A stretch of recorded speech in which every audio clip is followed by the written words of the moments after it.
Sawubona sisi. Yebo sawubona. Siyaphila manje njani? Siyaphila. Siyaphila. Thina kama ngumduduzo ngomkhwanazi sivela kwathuleleni umama bayigama. Umama uthandekile Ngenhloso in bracket Colville. La kwaNdonga Sibomvu. Yebo. Emgungundlovu. Yebo. Sibizile ma yini kwenze njani? Nginenkinga la. Ngo 2009 ngalahlele ID. Ngenzi affidavit. Ngenzi ID enye. Kuthe ngo 2011 ngafonela inkampani ebhalu eyathi ene ifona eGoli eDrakensberg eRasenberg. Yini igama lenkampani? Living Legacy. Living Legacy. Yes. Okay. So yasithi cela uconfirm ukuthi uthandekile Ngenhloso ubulawe yini ade kwenze njani. Ngase ngithi hayibo imina loyo angazi ngifa. Ngase ngithi inamba yami njani engifuna ngithathephi ngoba anginazi. Wasesephendula umlungu owazibiza ukuthi uMrs Smart. What inamba yakho sigooglishile. Sathola inamba kabhuti wakho principal elanga lakhe high school. Sayinikwa uyena inamba yakho yesela. Sambuza ukuthi ukhona noma usushonile wathi ubhuti wakho ukhona uyaphila. Usho ubhuti wami. So ingakho ke bese bengifonela ke bona baka Living Legacy. Befuna ukwazi ukuthi ngishone nini ngilwaye ngazi mina angazi ngishone mina lengikhuluma nami. Bathi ngisho ID yami ngayisho ID yami ngazi ngayiqeda ID yami bathi cha wena impela lo sikhuluma naye impela uthusshonile. Ngase ngithi mina ngicela ngibambele kancane ke ifoni ngoba bebefona ngeke ngisemsebenzini. Oh sebenza ke? Ngisebenza la kwa education. Okay. Ngathi ngicela ukuyinika umphathi wami le lokuzana inkulumo akayizwe naye. Bahamba ngakumphathi wami bakhuluma nomphathi wami umphathi wami babuza ukuthi bavelaphi basho bafona baseGoli ku-insurance Living Legacy bacela uconfirm ukuthi uthandekile Eunice Colville ushoniswe yini eNdlovu. Wathi umphathi wami no uphambi kwami la akaza ashona. Ngicela kwasesethi umphathi wami ngicela ningi-emailele yonke information eninayo.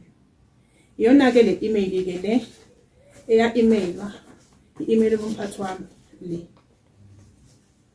Ya-emailwa i-email yomphathi wami mina ngayithola kumphathi wami le email le. Le email inamagama ami wonke masilandisa amagama abantu abangithathela i-life insurance.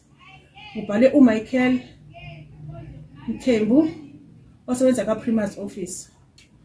Mase kubhalwa kumuphi prima lo la KZN kuzona nakwa Natalia. Okay. Mase kuzoba uMakhosi Radebe angimazi ukuthi intombi yakhe uMichael. Yeah. So mase sekuzolandela ke labo abalandela bonke labo ubazovuka funeral la ku Chapel Street. Ubazovuka funeral udokotela uZondi ebhalile ukuthi mina ngishonele esibhedlela eDaynet ule email. Udokotela ukephi lo? Udokotela ula eKZN ku-East Street. Okay, East Street. East Street downtown. Oh, la Maritzburg. Yes, la Maritzburg. Oh, yonke lento secretary ngaphathi Maritzburg. So, yes. Except the insurance company secretary. Yes. Okay. So mase kuzothi udokotela ubhala ukuthi mina ngishonele eDaynet. iDaynet iseNodale Hospital. iseNodale hospital iDaynet.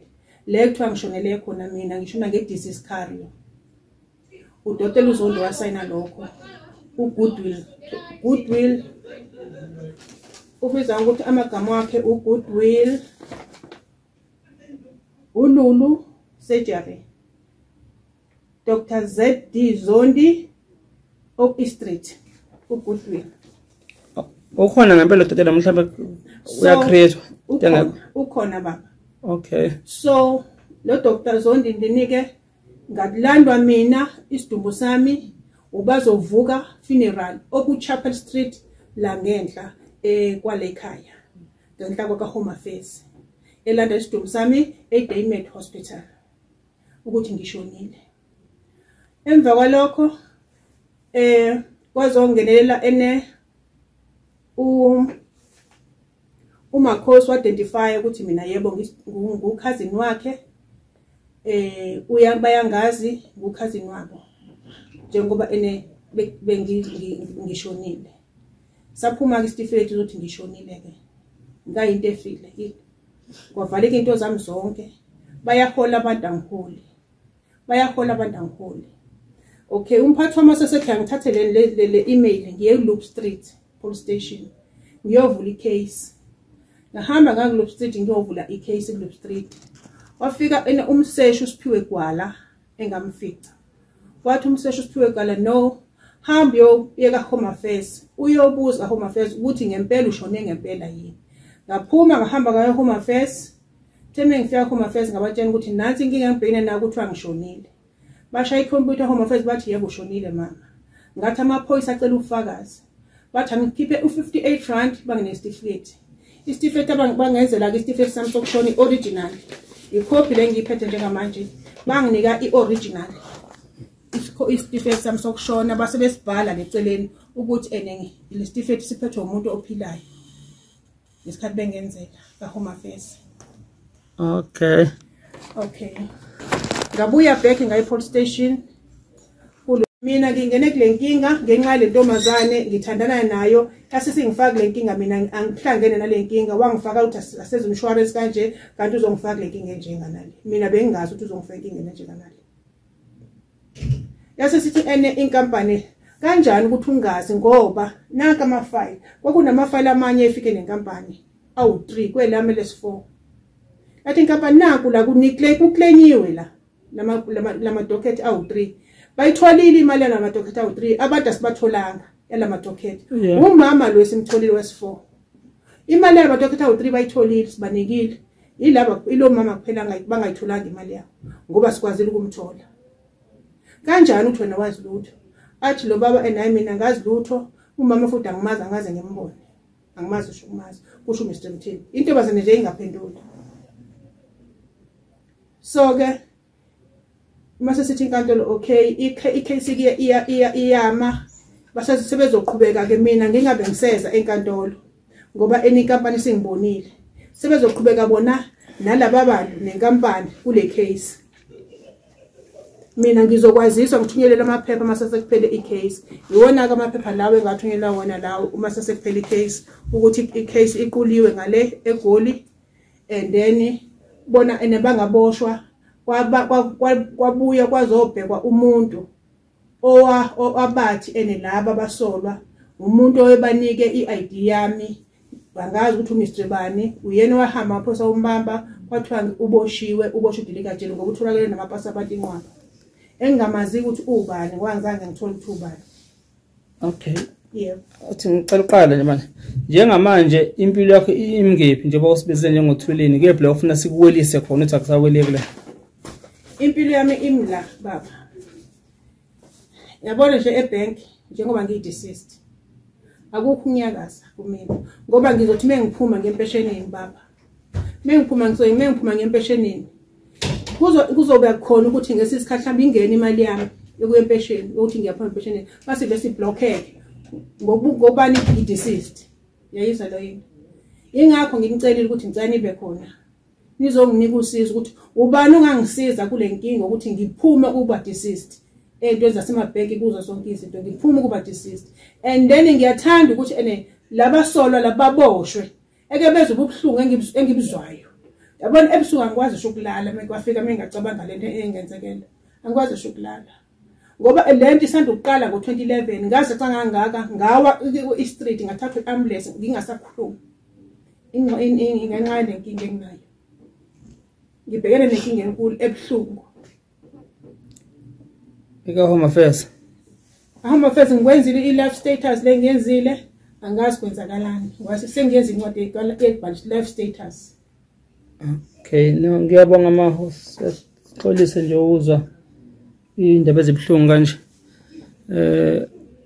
sisemkhankasweni vele ukuthi ke silekela abantu la KwaZulu-Natal abanenkinga ka Home Affairs nama ID ngabe certificate zokuzala ingane ezingenazo abantu abakulesimo esinjengesakho kuthiwa bashonile kodwa bayaphila abanye kuthiwa bashadisiwe kodwa abanamshado bahlele emakhaya kodwa sekuthiwa bashadile ka Home Affairs ukuthi ake sondele kuhulumeni uthi uhulumeni nanku umonakalo eseke sawubona thina njengenhlangano ethuleleni ungabe uhulumeni mhlambe elakho iso elibona kabanzi ngeke nimhlambe ukwazi ukuthi ubukusize lokho esikubonile mhlambe thina nokwazi ke mhlambe ukuthi ulekelela abantu bakho ngoba gcinene kulimala nina. Okwesibili engakuveza umsebenzi kahulumeni. Ula ngaphansi eMaritzburg ngaphansi komnyango we-education. Abantu ke bayathandeka mhlawumbe bebengaphandle bathi uhulumeni ukhohlakele kanti akunjalo. Abantu abasebenza ngaphansi abaqashwe uhulumeni ibona benze corruption njengoba nje kubaleka ihhovisi likaNdunankulu ngeke bese kuthi uNdunankulu wenze corruption noma mhlawumbe ioffice lakhe umuntu oqashiwe osebenza ngaphansi kweoffice likaNdunankulu okuyena ohlangane nabantu benza inkohlakalo ngaphandle. But ke okunye ke engathi mhlawumbe la kungivula amehlo engacela mhlawumbe ukuthi nabo abasenzi bahulumeni bayibheke lento futhi kungenzeka mhlawumbe ukuthi sekutargetheke nina basebenzi bahulumeni ngoba lento makushaya umuntu ongaphakathi government thina ke esomahlalela siyini umuntu osemakhaya mangabe engenalutho ekulenkinga njengawo ufrustrate kabheke ngapi uma kufrustrate wena umuntu kahulumeni ongaphakathi kuhulumeni ushayeka ngaphakathi futhi kuhulumeni because home affairs phela into eyodwa no health nophethe uhulumeni oyedwa ama department ahlukene nje kuphela it's just that difference ngama portfolios but ngibheka mina ke ngomuntu osemakhaya ongadlutho walahlika ID yakhe ayethu lesishadisiwe le yonke le ndlela osuyihambile uyafika ko Pretoria lo muntu bengakazakwazi ukufentela njengalezo. So ke enye izinto le esizoyithatha siveze kakhulu uhulumeni especially la KwaZulu-Natal ngoba uhulumeni okhona usimukelile siyasebenzisana kahle naye ukuthi na cha sicela ngempela bafake nabo ngempela izandla zabo bayiqule lenqolo esibona ukuthi la ibhajwe khona basiza abantu babo. Ngiyazama ukuthi ngiyathembisa mhlawumbe ukuthi uzolithola usizo ngoba usofika la kathuleleni. Ngiyacela futhi nokuthi angabe kungenzekani ngokuthanda kwami ukuthi even nasokhosini ngiyathanda ukuthi ukhozi kuzwe wonke umhlaba ukuthi udokotela ugange kanjani ukhohlakele kanjani udokotela owakwazi ukungibhala ukuthi ngishonile. Udokotela yile kuyena. Oh usombonile kuyena 3 weeks back ngile kuyena office lakhe e-street. Mengile office lakhe ngafika ngamcela ukukhuluma naye. Umuntu omnyama umuntu ngini? Umuntu omnyama. Okay. Ngakhuluma naye office lakhe ngathi la ngazichaza ukuthi ngumama uNdlovu ngize ngenkinga engibhekene nayo la. Engicabanga ukuthi mhlambe yena ngakwazi inyawo bambele ekhanda wabudonsa ijacket yakhe isesitulini wayigqoka waphindwa wayikhumula waphindwa wayifaka esitulini. Wathi yini engayenza engayenza mina amagama impela wonke lawa kepha akukho engakwenza wena uyiphoyisa yini. Ngase ngithi nebaba Zonke angizili ukuzolwa nawe. Mina ngizofuna isolution kuwena njengomuntu wena owasayina ukuthi mina ngisho nge-disease carrier. Angizili uzokulwisa ngizofuna usizo ukuthi wena ngicela ungikhiphe kule nto wangifaka kuyona. Mina engingayazi owayenza nabantu laba abala kule email. Wathi ngeke ngikwazi ukwenza lokho niyiphoyisa yini njengamanje phuma ngomnyango angizokukhuluma naphuma ngomnyango athi baba Zonke ngiyabonga mawuthi angiphuma ngomnyango ngiyabonga mina bengize njengabantu ukuthi asixoxisane sekunqaba indokotela yebo uxoshwa yena manje yebo baba ngaphuma straight theme ngiphuma sase siguglisha nomunye usisi saguglisha nina sanithola ke nako ke sengithola sengifaka inamba efonini sengena kwi-lozani ku WhatsApp base ngishuthi izithombe zami ngazifaka. Kodwa uhulumeni zakuthina sothuleleni thina sinalutho nje ithemba usulibeke kuthina ma ngaso sonke isikhathi ku radio njalo ekseni ngale menikhuluma njalo ngolwesibili ngiyalalela uhlelo lenjalo okhosini yeah ngale office nami ngilalela yonke into enisiza ngayo abantu so ngabona ukuthi mengiye ephoyiseni amaphoyisa ayakhokhelwa baba.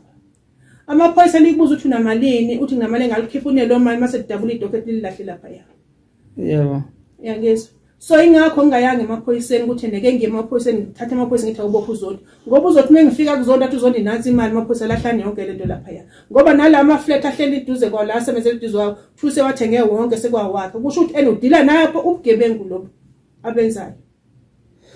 Hayi siyabonga mako sithemba kwakho nokuthemba kumsakazo omkhulu ukhosi okuwona ke osinike platform nathi ukuthi ulekelele sisiza abalaleli bawo nabantu base South Africa Noma ke singenalutho nathi asinamandla wathini, kodwa ke mhlambe umuntu masefika kuthina nathi siqinisekise masinamandla ukuthi angahambi engalithola ngosizo.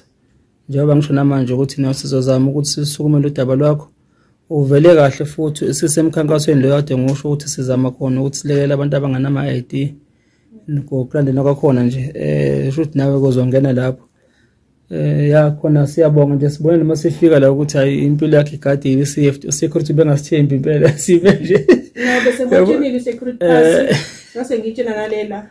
And then okunye baba, yabona ekuqaleni kwami le case le ngaqala ukugula, ngine cancer yephaphu. And then nje ngine cancer yephaphu, stress silent. Mama, Ngasiwe iphaphu nathi phot engifaka khona ama drip, ngisahamba ngikhetha ngaqedi through indaba le case baba. Angithola ukuphumula, angithola shokuncane ukuphumula. Hayi, sizozama ukuthi enye amakhesi afanele bayi-prioritize leyo baba uMncwabe, ngoba phela sebukhona ubufakazi bamaphoyisa nasenkantolo ukuthi ngempela ku-approve ukuthi uyaphila wena. Iyangithusa le nto yala eMaritzburg, iqala ukungithusa ngoba wena uyikhesi ngithi yesithathu mangaphosisi, yayikhesi no 2 la eMaritzburg yabantu abathenjiwe abawodokotela, kodwa la kuvela khona ukuthi ba-approvile ukuthi umuntu ushonile bengazange basibona ukusibona isidumbu. Ikhona ikhesi sasiyenza nje umunye umndeni la usisi owashawa isoka lakhe laze lambulala, laqeda lahamba nawo la ukukhuluma nabanye babangcwabe bakhona la eMaritzburg ukuthi akathi usisi uyilengisile. Tata leyo umndeni wakwazi ukuthi usukume ngoba bayazi ukuthi wamshaya phambi kwengane, umbulala phambi kwengane usisi abayizala ingane yasho ukuthi awubaba ushaya umama, waze wathula umama. Kwaphroveka amaphoyisa sengena udokotela wesibili ukuthi hayi lo muntu lo ubulewe, akazange ayibale ngentambo. Nakhona lapho kuthinteka udokotela nenye inkampani yabangcwabe futhi yakhona khona la eMaritzburg. Lelo daba salenze okhosini, bazolukhumbula abantu abaningi abalela uhlelo lethu ezweni sakhile. Iyangithusa manje lento yokuthi abantu abathenjiwe ngabe bona ngempela abanakela impilo zabantu nokwenza umsebenzi wabo ngobuqotho ukuthi bangaphambani nemithetho kahulumeni, kodwa kuyibona ba-implementeka entweni enjengalezi, isimo esimbi lesi. Ngiphelelwa amazwi ukuthi angazi ngizothini, but-ke let us hope ukuthi njengoba sofika kuthina uzolithola usizo.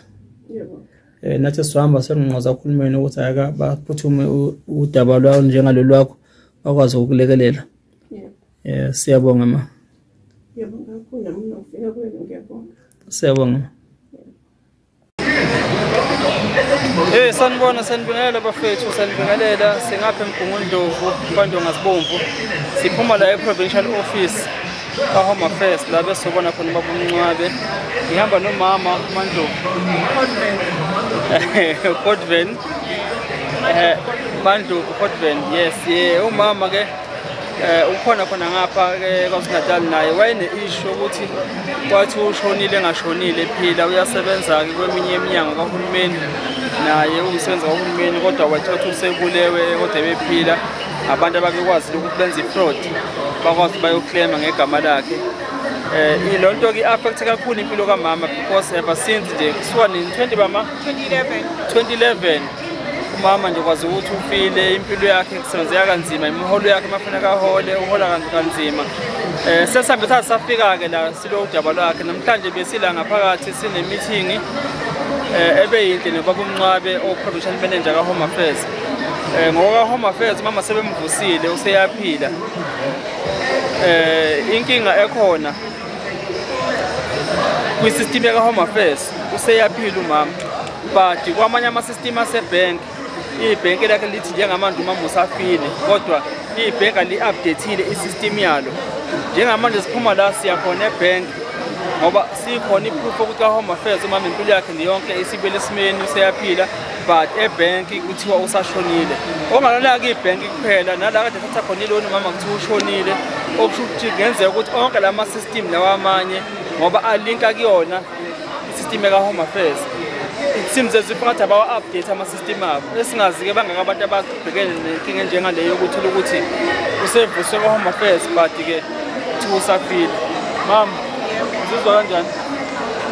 Ngizizwa ngijabule ukuthi ka-Home Affairs ngithole namhlanje ukuthi umphathi wa-Home Affairs uNcabe uyibhekile zonke izinto zaka-Home Affairs wathola ukuthi zonke izinto sebelungisile za-update-wa ukuthi ngiyaphila. Okuyinkinga engibhekene nayo eyibhenki engifaka ingcindezi ukuthi ngumufi ngishonile. Engicela ukuthi njengamanje kulungiseke kona ukuze ngikwazi into zami zilungiseke ngendlela ekuyiyona. Yebo ma. Siyakhona ebhenki njengamanje ngenza kwethu siyozwa ukuthi kwenzakalani and I'm pushing again futhi ukuthi ke njengoLwesibili sikhulume nabamama ukhosini nabo uNcabe ngoba uma kukuthi ibhenki ali-update system yabo bangaki abantu futhi ababhekene nenkinga kanje kanti ibhenki lengayenzi umsebenzi walo because Home Affairs umama useyaphila sonke as siphila siregister ka-Home Affairs uma uthi Home Affairs uyaphila bese kuthiwa whatever leyo company lapho oyisebenzisayo kwisystem yakhona kuthiwa awuphile kodwa ukuphila khona ongawenza umsebenzi wakhe njengamanje siyakhona ebhenki-ke siyothola ngoba kade sibazama ocingweni sibatholi kuthiwa umphathi wakhona uzombela kuthina back sezokaphela 2 hours ehlela ngaphakathi umphathi akafuni sethi asiyele khona-ke nathi singaze sibanjwe imvula ngapha eMaritzburg. Siyabonga ngesincane sengakhona ebhenki. Asihambe ma. Sihambe nje utshafaze kade usiyaphila manje. Just a little bit of an update guys. Sila njengamanje Nedbank. Angwazela umgaqo kuthiwa yini la eMaritzburg kodwa u-opposite yini City Hall lapha vezela babuka la yini le? Yeah, City Hall yasitaka Nedbank. Kuyadumasa nje bakwethu kuyadumasa kakhulu i-service obuyithola emabhenki kwabanye abantu. Yabo. Baba uNcabe, provincial manager from Home Affairs. More than 2 hours sifonela la ekhaya la. Sacela ukuthi siphume nomphathi because bese kuvela ukuthi ibona kahle yabo i-system yabo enga-update. Home Affairs sekuyavela ukuthi umuntu useyaphila sebemreactivate ukuthi uyaphila umama but ngala inkinga ibibambe ngala wafona baba uNcabe ngeyakhe ifoni wathu manager sasocingweni bacela ukuthi sishiye inamba yethu washiya inamba yakhe baba uNcabe umfana ezohamba eyomnikeza thu umama usithole if I'm not mistaken umama usithole umphathi wala yabo sesihlale more than 2 hours silinde ikholi yala emphathi wala ayikazi ibuye ikholi njengoba sathi mama bese sisuke mina nawe size khona la eNedbank sesiyafika la office likamphathi livaliwe kuthiwa akaziwa umphathi uphuma nje wahamba bamazothi uyeke kade ehambile njengoba sihlele lapha nje sikhomoloze lapha silinde ikholi yakhe akho umphathi ofonayo but ke sesangena ngaphakathi kwestaff sakhona ke umama ke ngathi mabe qala manje ke be-update system ke manje yabo umama ukuthi uyaphila njengamanje bangithatha imino kabusha ke njengamanje moving forward again sidindela mama ukuthi aphumeke ngaphakathi asitshele ukuthi sekwenzakalani abantu abamnyama babekwe ekhundleni bangayenza imisebenzi yabo ithi ephizwe kube umuntu omnyama lo manager but nje asazi sothini fana ngasothini ngizabuyela ngaphakathi ngiyoze umama uyasizakala na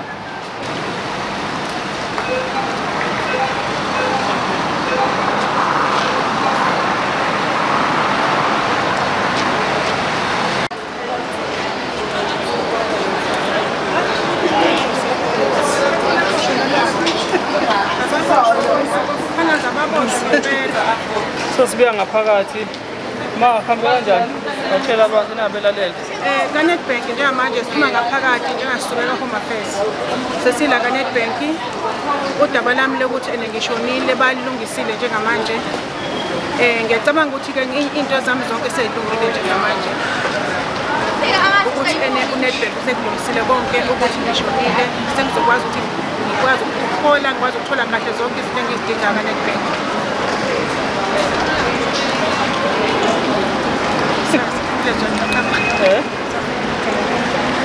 No siyabonga sesifike siphethweni ngengane zakwethu sevusiwe umama kwabafileyo nala ebank hopefully ukuthi bakulungisile kunzima ukuvusa umuntu ofile ebephila akulula so ke Siyabonga ma. Ngiyabonga kakhulu nami. Siyabonga. Abafana banikele hayi khuleka sesizokhuluma nawe kokhosini.